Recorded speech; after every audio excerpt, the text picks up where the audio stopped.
Welcome back to the second installment of our Canada Goose on Skis watercolor tutorial.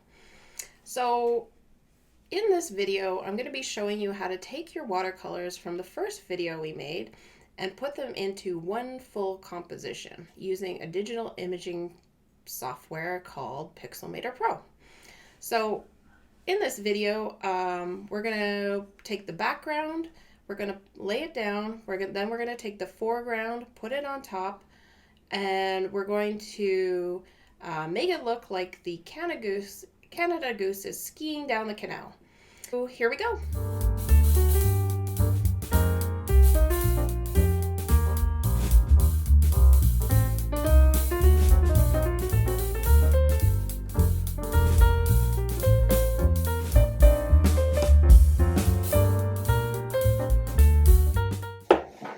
So first we're going to open a new file in Pixelmator Pro. So I am going to select the last used template, which is 11 width by 8.5 inches high, and the resolution is going to be 300 pixels per inch, which is the print resolution that you need for anything you're going to print. So I'm going to double click. Here we are. So first thing is I'm going to import our watercolors from that we made in the previous tutorial. So the Canada Goose and the background of the canal. So I'm going to go to choose, and then I'm going to select our Canada Goose and our background, insert. So there they are.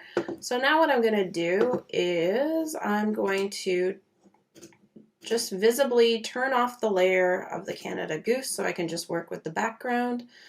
So here we go. And then do a transformation to turn the background image to make it horizontal like this. And I'm going to hit shift so it's always locked at a 90-degree angle. And then I'm going to make the image big enough to fit the screen.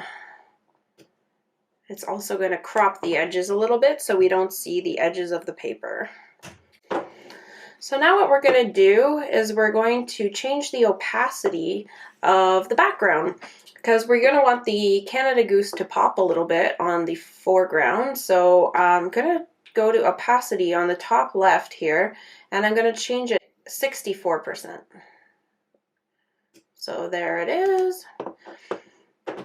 So that's good. So the background's done. So now what we're going to do is select the foreground, and there's our goose. So what we're going to need to do is delete all this white background of the Canada Goose so that it's just left with the background.